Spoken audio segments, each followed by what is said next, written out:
Tafsirnya secara ringkas, Allah Subhanahu wa taala mengatakan pada surah Fatir ayat 15.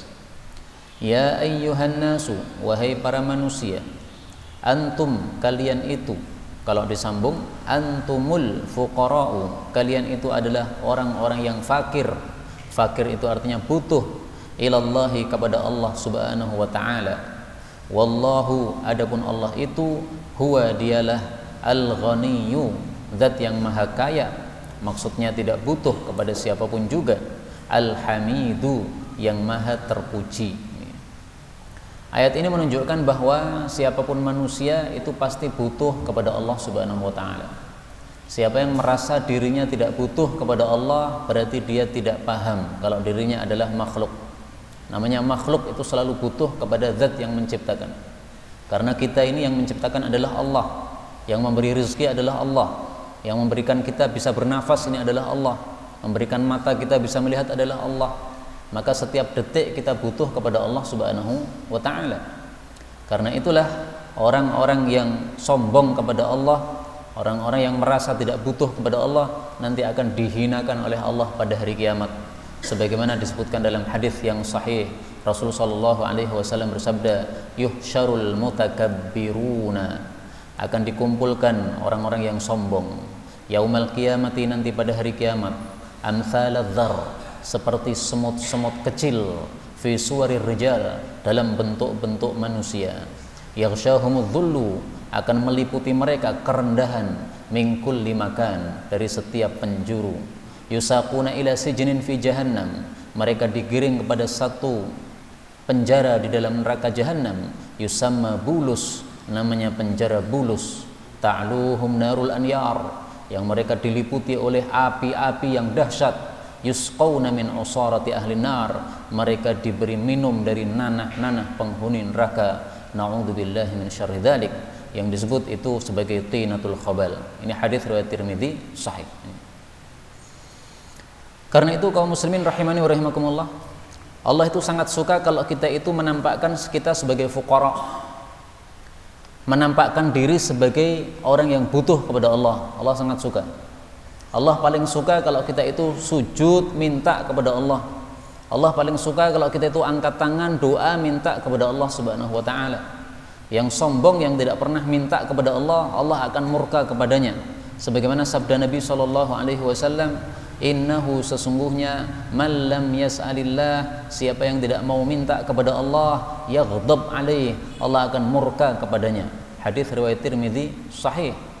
Maka Allah paling suka kepada orang-orang yang suka minta kepada Allah, suka menghamba kepada Allah Subhanahu wa taala. Apa bukti bahwasanya Allah itu ghani, maha kaya, tidak butuh kepada siapapun? Buktinya ayat berikutnya. Iyasha, jika Allah menghendaki, yulhibakum, Allah melenyapkan kalian, dilenyapkan, dimampuskan, dimatikan semuanya. Wayati, dan Allah mendatangkan bi khalqin jadidin, dengan makhluk yang baru selain kalian. Jadi seandainya makhluk ini dihancurkan oleh Allah, kita ini semuanya dimatikan oleh Allah, nggak ada masalah. Allah memang Allah nggak butuh sama kita. Ini buktinya bahwa Allah maha kaya. Adapun kita makhluk yang sangat lemah. Kalau keluarga mati kita bingung, anak mati bingung, bapak mati, ibu mati bingung. Tapi Allah, siapapun mati Allah nggak bingung. Kenapa? Memang Allah tidak perlu. Sebagaimana pada surah Ali Imran ayat 97, Allah mengatakan, wa man kafara, barang siapa yang kafir, fa innallaha ghaniyyun 'anil 'alamin, Allah itu maha kaya terhadap seluruh alam. Sehingga seandainya semuanya kafir, maka Allah tidak ada masalah. Semuanya kafir, semuanya dihancurkan oleh Allah, nggak ada masalah. Dan Allah bisa ya'ti bi khalqin jadid, mendatangkan makhluk yang baru yang tidak kafir, mendatangkan makhluk yang baru yang dicintai oleh Allah. Sebagaimana disebutkan pada ayat yang lain, Allah Subhanahu wa taala mengatakan, ya ayyuhalladzina amanu, wahai orang-orang yang beriman, may yartadda minkum an dini, kalau ada yang murtad dari agamanya, fasawfa ya'tillahu biqaumin yuhibbuhum, Allah akan mendatangkan kaum yang lain yang Allah mencintai mereka, wa yuhibbunahu, mereka juga mencintai Allah. Adzillatin 'alal mu'minin, mereka adalah orang-orang yang rendah kepada orang-orang beriman, tawadhu, a'izzatin 'alal kafirin, mereka orang-orang yang gagah terhadap orang-orang kafir, yujahiduna fi sabilillah, dan seterusnya. Ini surah Al-Maidah ayat 54 semakna dengan ayat yang kita pelajari ini. Allah mengatakan wa ma dzalika, tidaklah hal itu, yaitu menghabiskan makhluk kemudian mendatangkan yang baru, tidaklah hal itu 'alallahi, bagi Allah, bi'azizin, sesuatu yang sulit. Tidak ada yang sulit bagi Allah. Kenapa? Dalam surah Yasin Allah mengatakan innama amruhu idza arada syai'an ay yaqula lahu kun, selesai. Allah kalau menghendaki sesuatu cukup mengatakan kun, sudah jadi seperti yang dikehendaki oleh Allah Subhanahu wa taala. Maka tidak ada yang susah bagi Allah. Kemudian Allah mengatakan wala taziru, dan tidaklah memikul, waziratun, seseorang yang berbuat dosa, wizra ukhra, akan dosanya orang yang lain. Wa in tad'u, dan apabila mengajak atau menyeru, muthqalatun, orang yang terbebani, maksudnya terbebani dosa, ila himliha, untuk memikul dosanya, la yuhmal, tidak akan dipikul, minhu, dari dia, syai'un, sedikit pun, walau kana, meskipun adalah dia, dza qurba, kerabatnya sendiri. Innama, sesungguhnya tiada lain, tungziru, engkau memberikan ancaman, alladzina yakhshawna rabbahum, kepada orang-orang yang takut kepada Rabb mereka, bil ghaibi, dengan ghaib, wa aqamus shalah, dan menegakkan salat, wa man tazakka, dan barang siapa yang mensucikan diri dari dosa-dosa, fa innama, maka sesungguhnya tiada lain, yatazakka, dia mensucikan diri, li nafsihi, untuk dirinya sendiri, maksudnya akibat baiknya untuk diri sendiri. Wa ilallah, dan hanya kepada Allah, al-masir, tempat kembali. Maksud ayat ini adalah bahwa dosa setiap orang itu tidak akan dipikul kecuali oleh pelakunya sendiri. Rasul sallallahu alaihi wasallam bersabda, seorang bapak tidak akan melakukan dosa kemudian dipikul oleh anaknya. Sebaliknya, seorang anak tidak bakal melakukan dosa dipikul oleh bapaknya, nggak akan. Maka dalam Islam ini tidak diperbolehkan membalas kejahatan bapak dibalaskan kepada anaknya, nggak boleh. Yang ini merupakan adat jahiliyah dulu. Kalau seseorang misalnya membunuh, kemudian si pembunuh ini lari ke luar negeri misalnya, nah maka mereka balas dendamnya kepada anaknya si pembunuh. Oleh Islam dihilangkan adat seperti ini. Tidak bisa seperti itu. La tazru waziratun wizra ukhra. Allah mengatakan seperti itu, dan Nabi mengatakan ama inna ibnaka hadza, sesungguhnya anakmu ini la yajni alaik, tidak bakal dia itu berbuat kriminal kemudian kamu yang tanggung jawab, wala tajni alaih, kamu juga tidak bakal berbuat kriminal kemudian dia yang tanggung jawab, masing-masing tanggung jawab dirinya sendiri. Ini hadis riwayat Abu Dawud sahih. Kemudian Allah menjelaskan bahwa wa in tad'u muthqalah, maksudnya ini di akhirat. Seandainya di akhirat nanti ada orang yang muthqalah, yang terbebani dosa, kemudian dia minta kepada kerabatnya supaya memikul dosanya. Dia panggil istrinya, dia panggil anaknya, yuk bagi-bagi dosa nih, dosa bapakmu sangat banyak nih, tolong diambil sebagian. Kata Allah, la yuhmal minhu syai', tidak bakal diterima, tidak bakal ada yang menerimanya. Anaknya yang dulu cinta sama bapaknya akan lari menjauh, gak bakal mau. Istrinya juga begitu, yang dulu dempet sama suaminya akan lari menjauh. Kenapa? Masing-masing sudah sibuk menyelamatkan dirinya sendiri. Seandainya ada yang menerima, tidak akan diterima oleh Allah. Seandainya ada istri misalnya, baiklah suamiku, saya ambil dosamu, tidak akan diterima oleh Allah Subhanahu wa ta'ala. Karena itu Allah mengatakan, tiada lain Nabi Muhammad adalah mengancam bagi orang-orang yang takut kepada Allah. Takutnya yaitu sekarang di dunia ini, supaya tidak berbuat dosa. Karena kalau sudah terlanjur berbuat dosa kemudian mati, nanti di akhirat dia mikul sendiri, tidak bakal dipikulkan kepada orang yang lain. Yang dimaksud bil ghaib, takut kepada Allah dengan ghaib, itu maksudnya ketika sedang sendirian, tidak ada yang melihat, tapi kita takut kepada Allah. Nanti bulan Ramadan kita tidak boleh makan minum pada waktu siang hari, meskipun kita di rumah sendiri tetap tidak boleh makan minum. Nah, ini berarti takut kepada Allah bil ghaib. Ketika sedang sendiri tetap takut kepada Allah. Boleh juga diartikan bil ghaib itu maksudnya dengan hati. Artinya kita takut kepada Allah dalam perbuatan-perbuatan hati, sebagaimana kita takut kepada Allah dalam perbuatan-perbuatan yang zahir. Maling misalnya, nah itu perbuatan dengan tangan, zahir, tampak. Kalau kita hanya takut kepada Allah dalam perbuatan zahir saja, tapi hatinya tidak takut kepada Allah, maka ini belum termasuk yakhshawna rabbahum bil ghaib. Maka hati juga harus takut kepada Allah. Tidak iri dengki, tidak sombong, tidak benci kepada sesama muslim. Ini perbuatan-perbuatan hati yang harus dihindarkan. Kalau kita masih mempunyai penyakit-penyakit itu, berarti bukan termasuk yakhshawna rabbahum bil ghaib. Kemudian disebutkan di sini aqamus shalah, menunjukkan pentingnya salat. Jadi selain hati juga amalan zahir, salat yang paling penting. Kemudian Allah mengatakan wa ilallahil masir, tempat kembali setiap orang kepada Allah. Ini berita tapi maksudnya ancaman. Ancaman bahwasanya kalau kita nanti kembali kepada Allah akan mempertanggungjawabkan amalan kita masing-masing. Kalau amalnya baik dibalas baik, amalnya buruk dibalas buruk oleh Allah Subhanahu wa taala. Kemudian Allah menjelaskan bahwasanya baik sama buruk itu berbeda. Wa ma yastawi, dan tidaklah sama al-a'ma, orang yang buta, wal basir, dengan orang yang melihat. Ini maksudnya perumpamaan. Orang kafir, orang sesat itu diperumpamakan oleh Allah seperti a'ma, orang buta. Orang buta itu nggak tahu jalan. Nah, orang kafir juga begitu, jalannya kemana nggak jelas. Kalau orang mukmin itu diperumpamakan dengan basir, orang yang melihat. Jalannya jelas. Mau kemana kamu? Saya mau ke sana, ke kamar mandi. Jelas, tidak bingung. Orang mukmin juga begitu. Mau kemana kamu? Saya menuju surga. Kenapa kamu nekat Jumatan? Padahal ini corona. Iya, karena jelas jalan saya menuju surga. Tidak mau diatur oleh manusia dengan aturan-aturan yang bertentangan dengan aturan Allah Subhanahu wa taala. Kenapa? Jalannya sudah jelas. Wala dzulumat, tidak pula kegelapan-kegelapan, wala nur, tidak pula sinar. Maksudnya gelap dan sinar tidak sama. Ini adalah perumpamaan. Kesesatan dengan petunjuk tidak sama. Jadi az-zulumat itu adalah perumpamaan bagi kesesatan atau kekafiran. Sementara an-nur ini adalah perumpamaan dari petunjuk atau iman. Tidak akan sama antara petunjuk dengan kesesatan. Dan di sini unik, Allah menyebut kesesatan dengan zulumat, kegelapan-kegelapan, berarti jamak, banyak. Sementara Allah menyebut petunjuk dengan an-nur, sinar, satu sinar. Allah tidak mengatakan anwar, sinar-sinar, tidak. Kenapa? Ini menunjukkan bahwa petunjuk itu hanya satu, nur, hanya satu.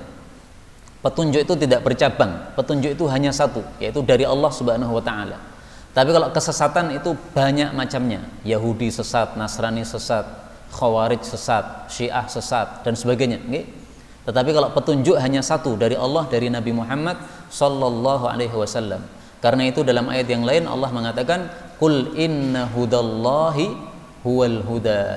Katakanlah sesungguhnya petunjuknya Allah itulah satu-satunya petunjuk. Surat Al-Baqarah ayat 120. Jadi enggak ada petunjuk bercabang, itu enggak ada. Namanya petunjuk itu harus dari Allah, dari Nabi, titik. Yang lain-lain tidak berhak untuk memberikan petunjuk kecuali dengan petunjuknya Allah dan Rasulullah sallallahu alaihi wasallam. Allah mengatakan waladzillu, tidak pula naungan, walal harur, tidak pula angin yang sangat panas. Maksudnya naungan di dalam surga tidak sama dengan angin panas di dalam neraka. Jadi surga dengan neraka tidak mungkin disamakan. Kalau begitu agama juga tidak bisa disamakan. Agama Islam dengan non-Islam disamakan, nggak bisa. Doa bersama di gereja nggak boleh. Namanya agama itu satu yang benar, yang lainnya sesat. Mau disamakan gimana? Satunya itu menuju kepada zil, naungan dalam surga. Satunya menuju kepada harur, panas dalam neraka. Mau disamakan, nggak boleh. Yang menyamakan agama itu berarti nggak paham Quran. Meskipun dia kiai, meskipun pakai peci, tapi nggak paham Quran itu. Maka kita harus berhati-hati. Jangan mendengarkan kepada semua orang yang berbicara. Kalau orang bicara dasarnya Quran Sunnah boleh kita ikuti. Tapi kalau dia tidak punya dasar bahkan menyelisih Quran Sunnah harus kita tolak. Kemudian Allah mengatakan wa ma yastawi, tidaklah sama al-ahya, orang-orang yang hidup, walal amwat, dengan orang-orang yang mati. Innallaha, sesungguhnya Allah itu yusmi'u, menjadikan mendengar, may yasha, siapapun yang dikehendaki oleh Allah. Wa ma anta, dan tidaklah engkau wahai Nabi Muhammad sallallahu alaihi wasallam, bimusmi'in, orang yang bisa menjadikan mendengar, man fil kubur, orang yang berada dalam kuburan-kuburan, maksudnya orang-orang mati. Ini juga perumpamaan. Al-ahya orang hidup itu maksudnya orang beriman. Al-amwat orang mati itu maksudnya orang kafir. Orang mukmin dengan orang kafir tidak sama.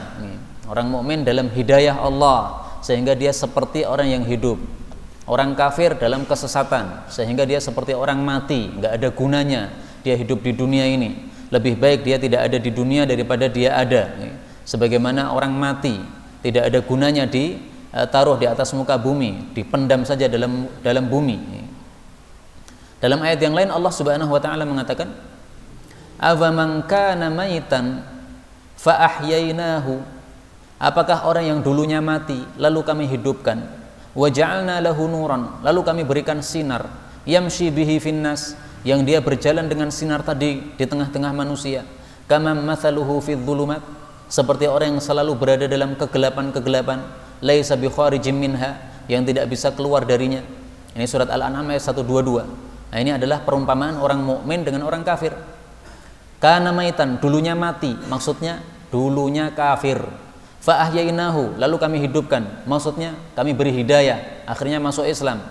Wa ja'alna lahu nuran, akhirnya mendapatkan sinar dari Allah, sinar petunjuk dari Allah Subhanahu wa taala.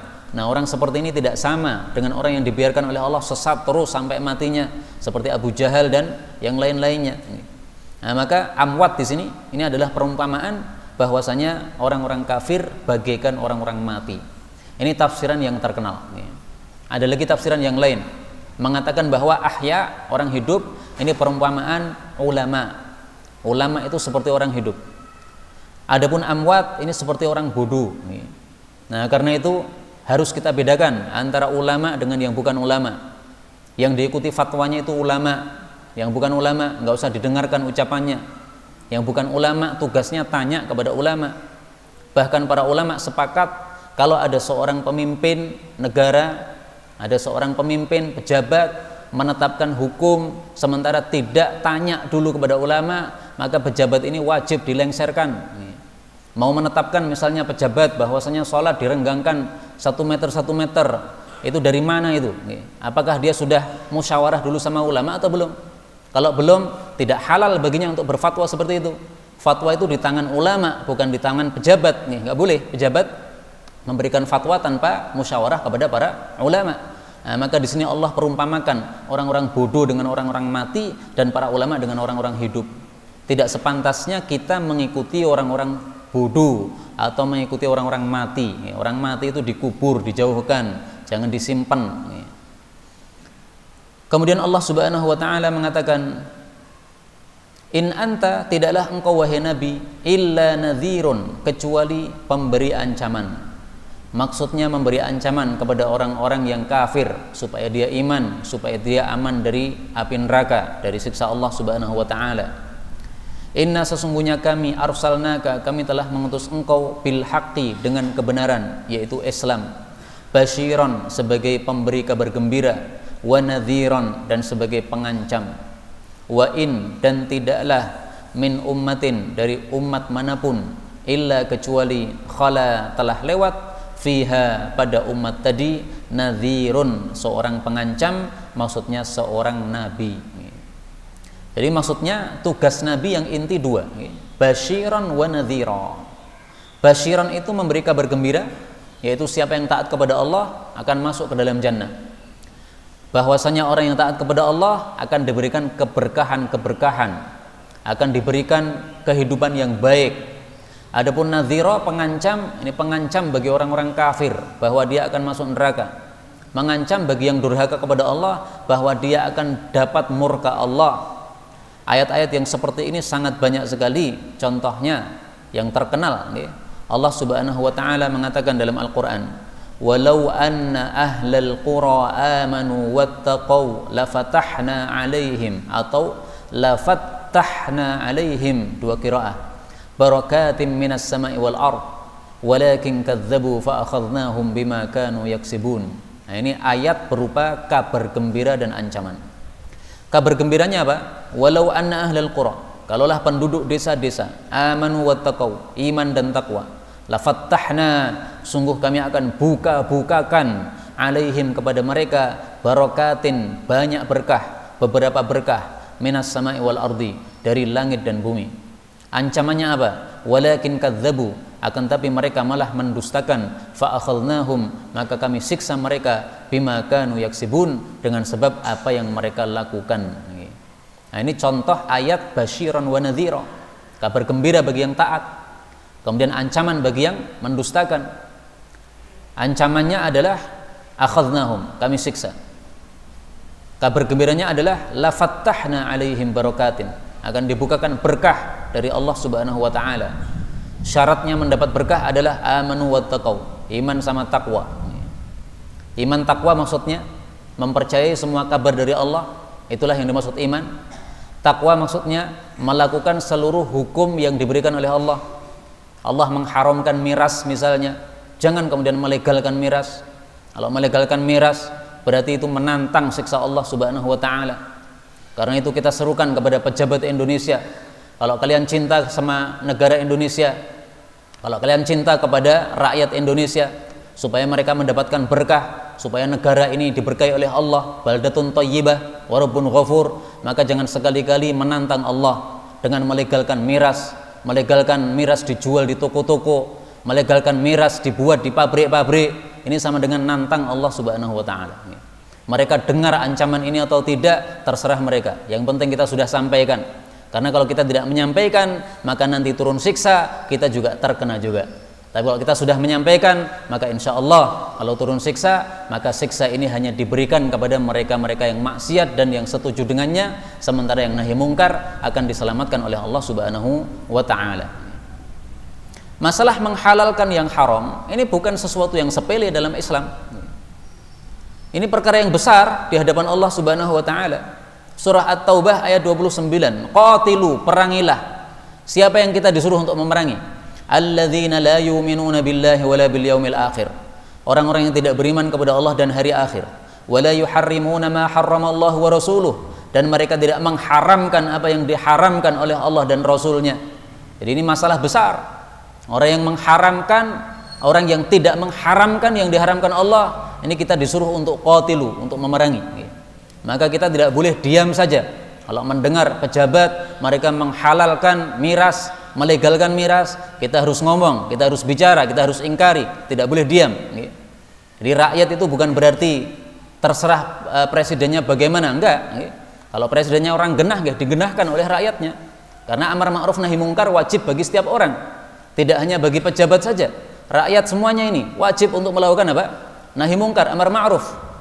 Nah, maka ini kita sampaikan kepada mereka lewat mimbar ini, mereka dengar alhamdulillah. Kalau tidak, maka yang penting kita sudah menyampaikan peringatan ini kepada mereka. Kemudian Allah mengatakan, wa im min ummatin illa khala fiha nadhir. Setiap umat pasti Allah sudah kirim nabi kepada mereka. Kenapa? Allah tidak mau berbuat zalim.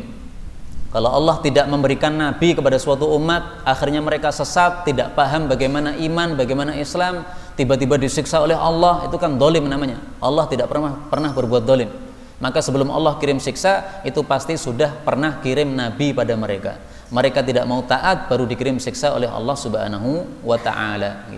Dalam hadis yang sahih, Rasulullah sallallahu alaihi wasallam menjelaskan masalah ini, bahwasanya Allah kirim para nabi, kirim kitab-kitab. Itu kenapa? Karena Allah itu pengen menyampaikan udzur, alasan. Laisa ahadun ahabba ilaihil madah minallah. Tidak ada seorang pun yang lebih suka untuk dipuji daripada Allah. Karena itu hendaklah kita sering memuji Allah. Alhamdulillah, ucapan tahmid ini disenangi oleh Allah Subhanahu wa taala. Wala ahadun aktsara ma'adzir minallah. Tidak ada orang yang lebih banyak menyampaikan alasan daripada Allah. Alasannya Allah apa? Dikirim kitab, dikirim rasul, dikirim kiai, tapi mereka mendustakan. Ya sudah, berarti Allah sudah punya alasan nanti kalau turun siksa. Ketika siksa diturunkan, kemudian umat tidak terima dengan siksa Allah, ya Allah kenapa engkau siksa? Kami belum paham hukumnya. Nah, Allah punya alasan. Sudah saya kirim kiai pada kalian, sudah teriak-teriak kiai ini, sudah dikirim nabi, sudah menyampaikan hukum, tapi kalian nggak mau pakai. Nah, ini berarti udzurnya Allah sudah disampaikan oleh Allah Subhanahu wa taala. Ini hadis riwayat Tabarani, derajatnya sahih. Inilah beberapa ayat yang bisa kita bicarakan pada sore hari ini. benarnya dari Allah Subhanahu wa taala, dan apabila ada salahnya fa astaghfirullahal azim li wa lakum.